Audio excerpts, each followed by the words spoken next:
El reinado de Luis XV estuvo profundamente marcado por un deterioro sostenido de la situación económica del reino, que alimentó un clima de malestar estructural entre amplios sectores de la población y debilitó la legitimidad de la monarquía.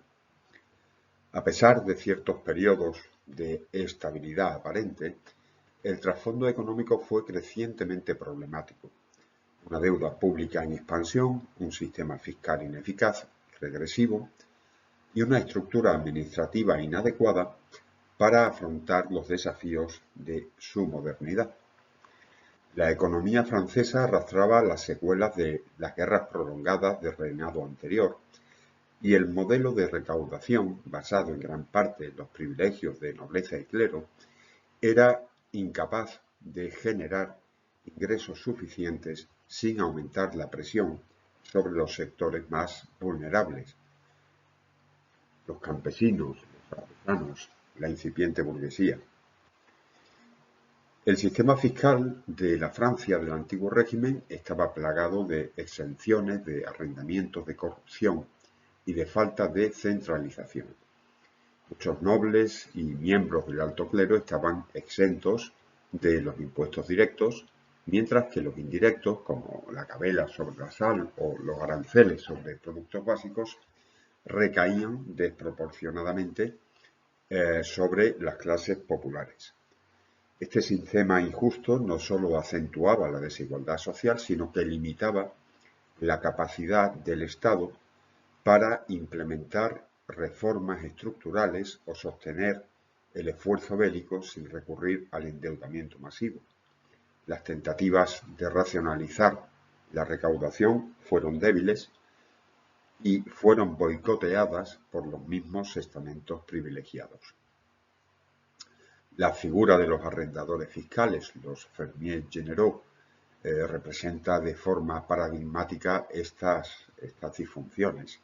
Se trataba de empresarios privados que compraban al Estado el derecho de recaudar ciertos impuestos, obteniendo beneficios considerables a costa del contribuyente.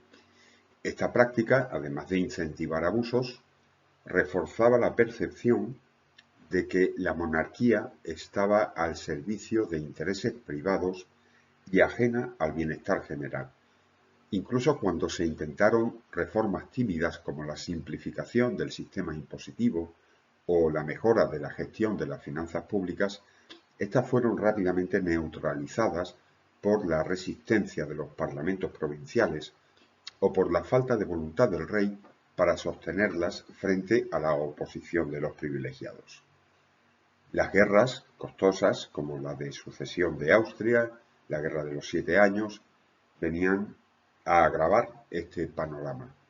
Aunque Francia no fue derrotada militarmente en estos frentes o en todos los frentes, el coste financiero fue altísimo y los beneficios territoriales escasos o nulos.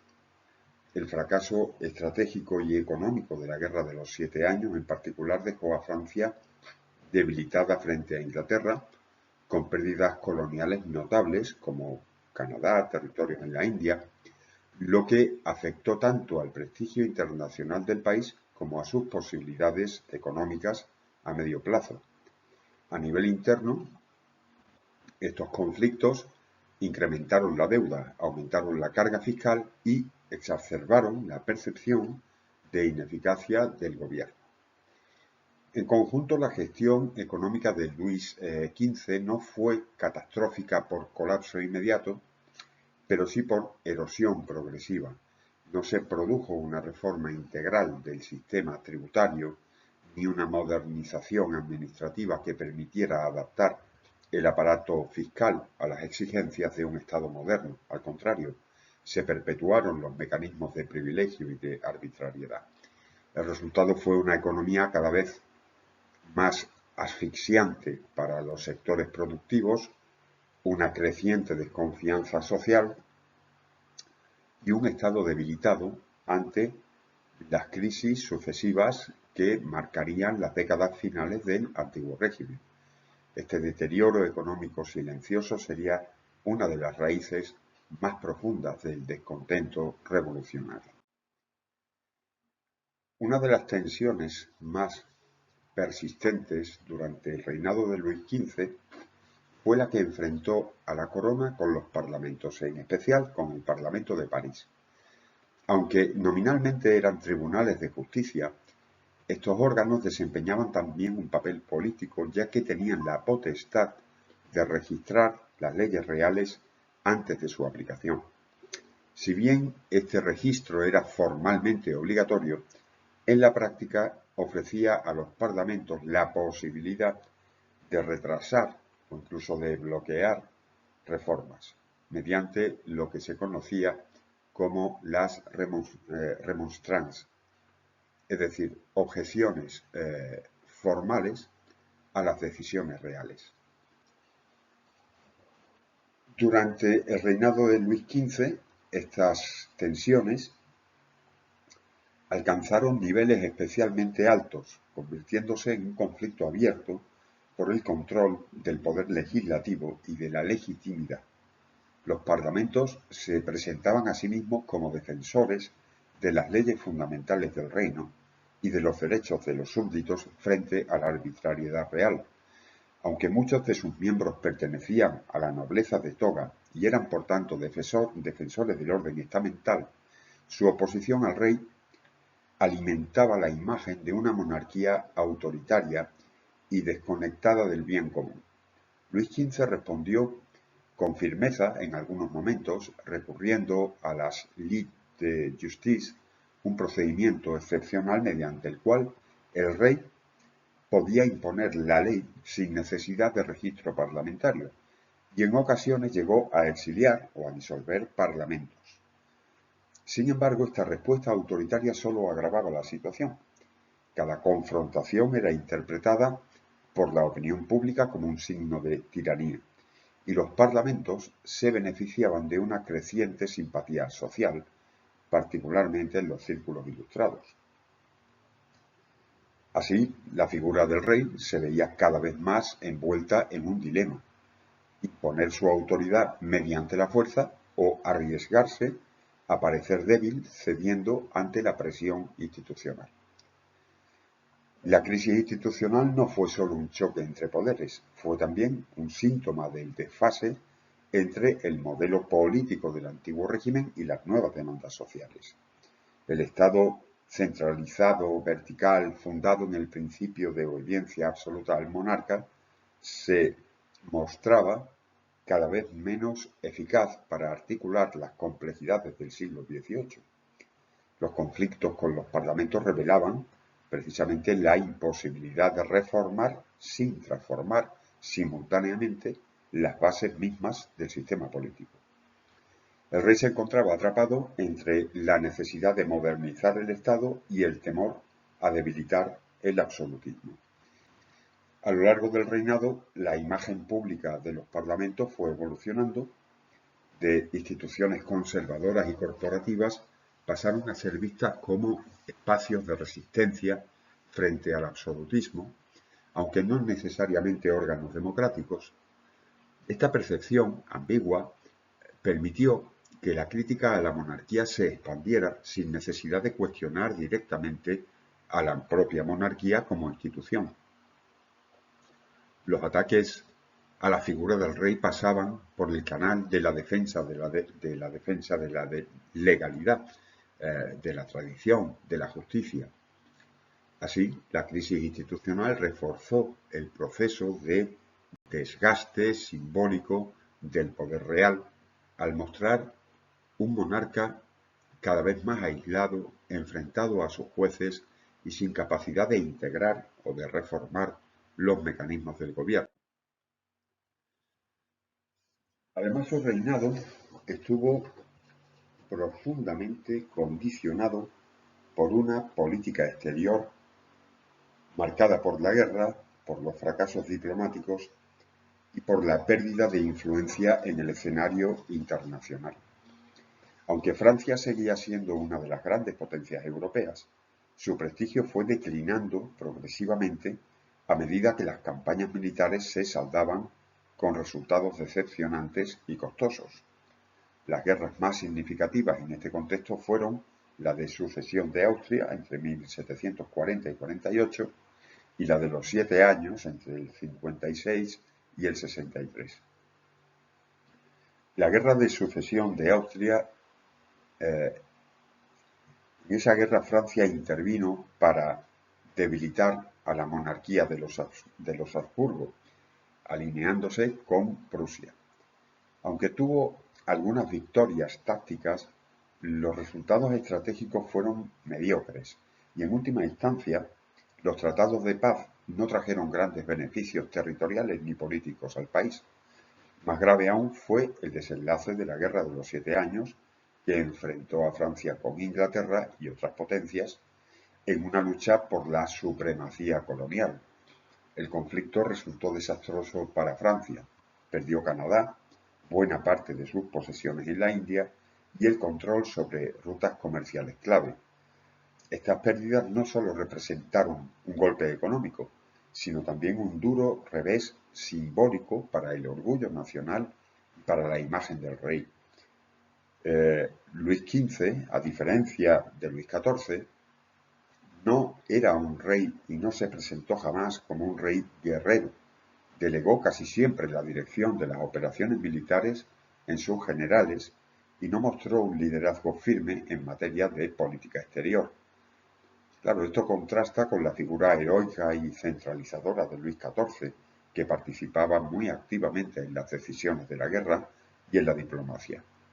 La figura de Luis XV, en cambio, aparecía apagada, ausente, errática, reforzando la idea de un poder sin dirección.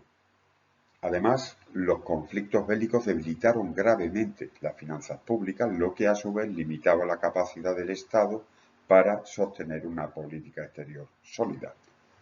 La percepción generalizada era la de una Francia en retroceso, tanto en Europa como en el mundo colonial, lo que minaba la confianza de las élites, aumentaba la frustración de la burguesía comercial y generaba resentimiento entre amplios sectores sociales. Todo ello se traducía en una crisis de legitimidad en la que el rey aparecía como responsable de un declive del que ni explicaba las causas ni proponía soluciones. En resumen, la política internacional de Luis XV acentuó la imagen de decadencia de la monarquía. A los fracasos militares se sumaba la falta de un relato coherente por parte del soberano, que ni movilizaba a la nación ni ofrecía una visión de futuro. Esta pasividad ante la pérdida de prestigio consolidó una percepción pública negativa y amplió la brecha entre la corona y la sociedad, que comenzaba a mirar con desconfianza la capacidad de la monarquía para representar y para defender los intereses nacionales. A lo largo del reinado de Luis XV se produjo un paulatino deterioro de la imagen moral de la monarquía, provocado también por escándalos asociados a la corte, el estilo de vida del monarca, la creciente desconexión entre élite palaciega y realidad del país. A diferencia de Luis XIV, que mantuvo una disciplina rígida en su vida privada como parte de su teatralización del poder, Luis XV optó por una vida cortesana mucho más relajada, marcada por la búsqueda del placer, el aislamiento y la evasión de los asuntos públicos. Esta actitud no solo contrastaba con la exigencia de virtuosismo que el absolutismo pretendía encarnar, sino que favoreció una percepción social muy crítica hacia el rey. Uno de los elementos más conocidos de este deterioro fue la sucesión de amantes oficiales que rodearon a Luis XV. Figuras como Madame de Pompadour o Madame de Orry, más allá de su papel sentimental, adquirieron influencia política e influencia institucional, participando en decisiones, en redes clientelares, en nombramientos. Esto alimentaba la idea de una monarquía decadente, guiada por intereses privados, por caprichos personales, por motivaciones ajenas al bien común. Los sectores ilustrados, así como la opinión pública incipiente, veían en estas relaciones un símbolo claro del deterioro de los valores del gobierno y una humillación para la propia dignidad del Estado. La corte de Versalles, lejos de ser el centro de irradiación de poder majestuoso, como lo había sido en tiempos de Luis XIV, se convirtió en un espacio cerrado, dispendioso y anacrónico. El gasto desmedido, la pompa vacía, la frivolidad de los nobles cortesanos, todo esto contrastaba con la miseria del campesinado, con la inquietud de una burguesía ilustrada que comenzaba a exigir eficiencia y responsabilidad. Esta desconexión entre el estilo de vida de la aristocracia y las condiciones materiales del pueblo contribuyó a forjar una imagen de la monarquía como institución ciega, sorda y ajena al sufrimiento de sus súbditos. Los escándalos no se limitaban a lo sexual o a lo financiero, también hubo rumores de corrupción, tráfico de influencias y de desvío de fondos, aunque muchas veces estos rumores no estaban probados, pero lo cierto es que era su persistencia en la conversación pública y en la literatura panfletaria del momento lo que ayudó a construir un retrato profundamente negativo del régimen. Por primera vez en mucho tiempo, la monarquía fue objeto de burla, de crítica abierta, de desprecio, incluso entre sectores que tradicionalmente habían sido defensores del orden.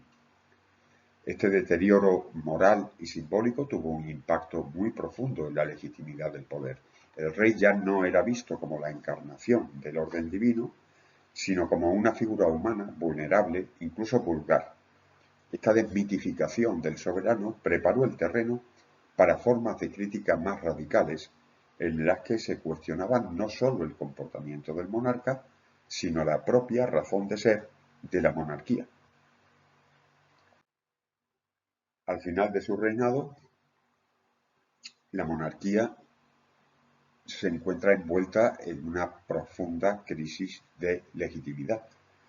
No se trataba únicamente de los problemas financieros o de los fracasos militares, sino de una transformación más honda, la erosión del fundamento simbólico y político sobre el cual se asentaba el poder del rey.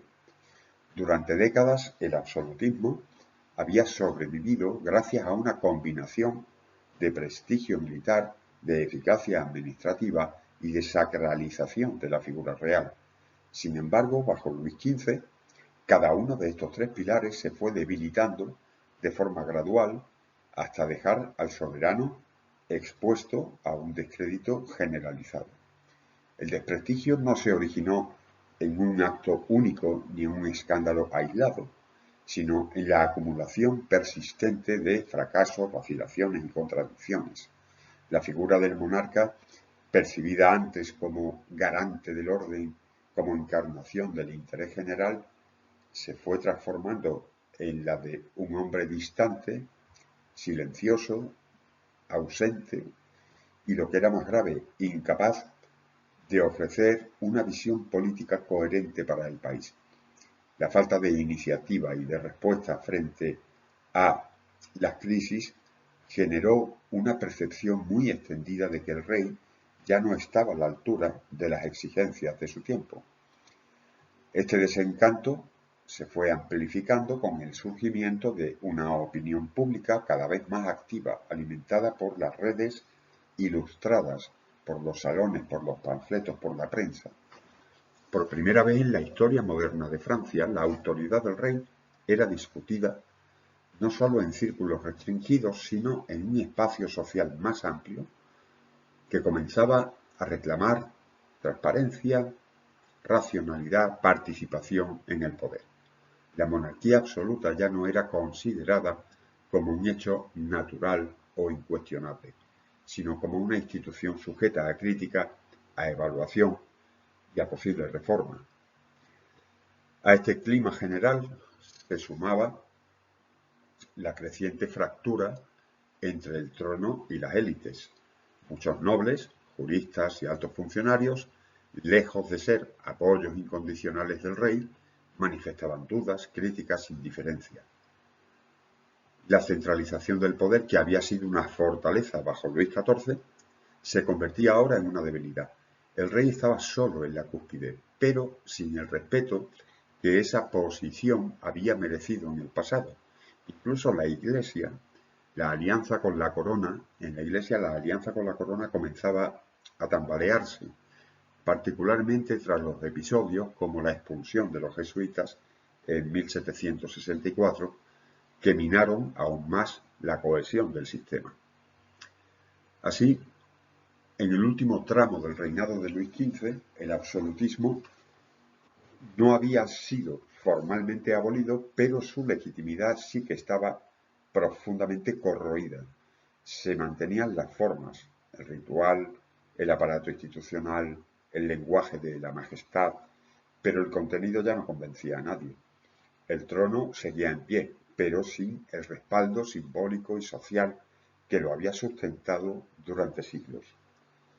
Esta crisis silenciosa, prolongada, aún contenida, preparó el terreno para la explosión política que tendría lugar bajo su sucesor Luis XVI.